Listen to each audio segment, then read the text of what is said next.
several requests in the same day asking for tips and advice on cold weather shooting. Questions have been worded a couple different ways, more or less how to make the most of your training if you're going to the range and it's cold outside. I think efficiency and being organized is going to be the most important things if you're going to go out to the range when it's cold. The reason I say that, at least for me, and this doesn't have to be below zero, it could be whatever's cold to you. Because there are some areas of the country where it gets to be 50 degrees and they're breaking out the heavy winter jackets and gloves and stuff. So it depends on what your body's used to and what part of the country you live in. Anyway, if you go to the range and it's going to be cold, in my opinion, you have a limited amount of time before whatever you do doesn't really matter. And what I mean by that is I'll get to a point where my hands get cold enough that the training isn't really effective. It's not really meaningful. I can continue to fire the gun, but I'm not really going to get much out of it. It depends on how windy it is, how cold it is, the sun shining in the shade, all that kind of stuff.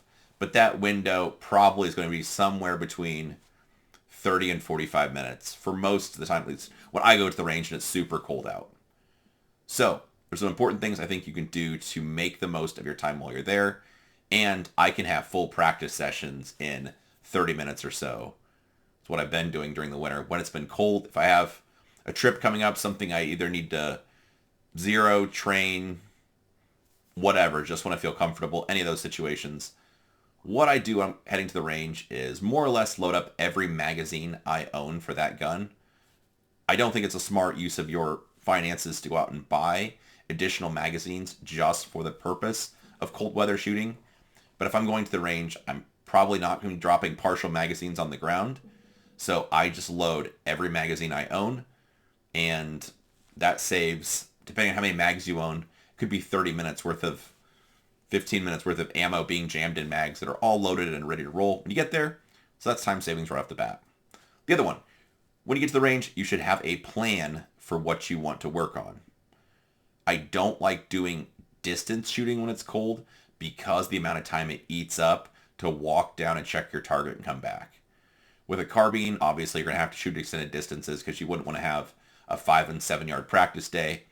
But for example, handgun shooting, I wouldn't want to do a bunch of 50-yard bills or whatever drills you're working on at 50 meters because by the time I walk that far, patch the holes, come back, it just eats up a lot of time, especially if it's cold, depending on factors like how windy it is, if the sun's shining, that kind of stuff. Your fun meter can deplete pretty quickly.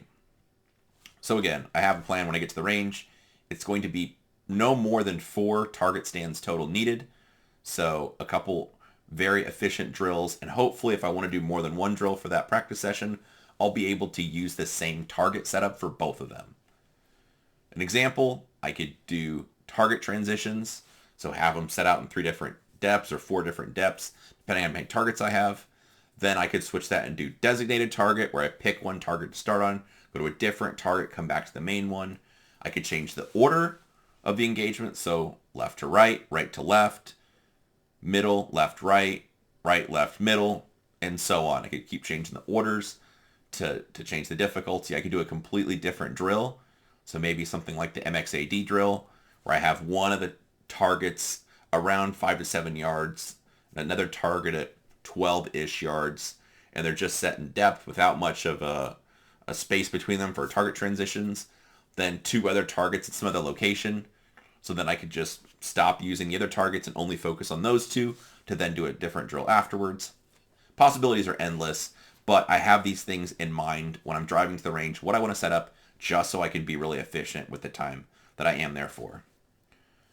So for me, when I turn up to the range, if you're going to be picking up your brass, either setting down a tarp or having a brass chute, CED makes those. The Pro Shop has them. I think it's just CED brass chute, something like that. They're not cheap. They're maybe $150, something like that. I should have looked it up. Otherwise, if you use a tarp, something like that, if you're going to pick up your brass, is a no-brainer. Sometimes when it's cold out, I'll just fire and forget and not worry about picking up my brass because it's too cold, and by the time I leave, my hands are going to be numb anyway, so I'm not going to be messing around with that. The next important thing, the reset time can be greatly sped up with a paster gun. This is one of those things, if you're a frequent practicer, I think people should have.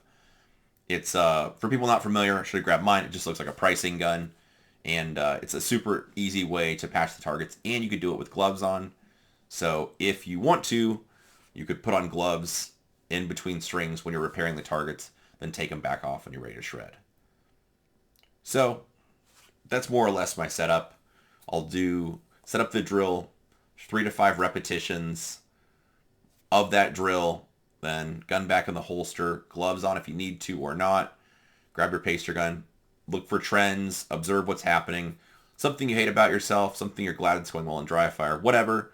Patch the targets, go back, do it again, different order, whatever, and just rinse and repeat until you run out of ammo. For me, I could have somewhere from between 200 and 400 rounds in loaded magazines when I'm at the range, which is going to be more than enough for a full practice session. So I just shoot till the mags are gone. When they're empty, I go home. It's that simple. I don't do dry fire on the range very much when it's cold, just because I'm going to do extra dry fire at home, trying to change my habits or techniques or behaviors to be the way I want them to be. When I go to the range, I'm just going to observe, is it working or not? Is this going the way I hoped? Or maybe I just want to get used to feeling how the gun recoils again. If you have a match out of town, a qual for work, some kind of test, whatever, or you just want to stay efficient, then just going to the range, kind of remembering how the gun feels, shooting reasonable scores, not necessarily pushing for an all-time high. That's pretty reasonable too. Whatever your objective is, just gather some thoughts and conclusions based on how it goes. I just observe it while it's happening, or think about it on the drive home. Then once I've got whatever conclusions, I'll just take that back and work on it dry fire. So the time I'm on the range is pretty minimal, probably 30 to 45 minutes from the time the tires stop to pulling away. That could be carbine and pistol training. So, for example, I've got a bunch of stuff happening lately that's been rifle and pistol. For that, I'll shoot the rifles first, just because it allows them time to cool down and they'll be cool by the time I leave. So, rifles first, jam through as many mags as I want, or switch rifles. Then at that point, let those things cool, shoot pistols the rest of the time. By the time I'm ready to leave, the rifles will be at least cool enough I can put them in a case, or if not, just leave them with the bolt locked open and put them against the front seat of the car or trunk or whatever. And that helps a bit with heat, especially when the guns are going to heat up too much. You could also shoot your rifle the very first thing. If you just have one or you don't want to overheat it, shoot a couple magazines through it when you first get there, let it sit, then shoot a couple magazines through it at the end of your training session. Then on your drive home, just get the bolt locked open again, and back seat, trunk, whatever, just so it could cool. But that'd be another way to kind of minimize or space out the heat on the guns if that's something you're worried about. Anyway, hopefully this is helpful. Like I said, you can actually still get a lot accomplished when it's cold out. You just have to be smart with your time, because it's not the time that I'd want to go to the range to verify the zero of my pistol, then talk to a friend for a while, then respond to some text messages, maybe take a phone call, then start training. It's just too cold for that. Oh, the thing, leaving your car running. I've done that also. Leave your car running, heat on max, that kind of thing, and in between strings, jump in the car, try to warm up. I don't think it's very, at least for the way I'm built, it's not very effective, because I'll be super cold outside, or if I shoot till I'm cold, get in the car, I'll want to just sit there and warm up. By the time I warm up, be feeling good about life again, step outside, and then there's that big shock of hot to cold. So within 5 minutes or less, I'm just as cold as I was, and I wasted however much time sitting in the car not doing anything anyway. So for me, it's just, I'll be bundled up, like stuff like that. When I get there, shoot. When I'm done, cold, I just go home and I'll warm up on the way home. So anyway, hopefully that's helpful. It gives you some things to think about. I'm not very consistent or good about asking you to comment, like, and subscribe. If you want to do that stuff, that'd be cool. My fiance says I'm supposed to tell people to do that. Anyway, hopefully that stuff's helpful. If you have any other questions you'd like me to make videos on, just drop them below in the comments.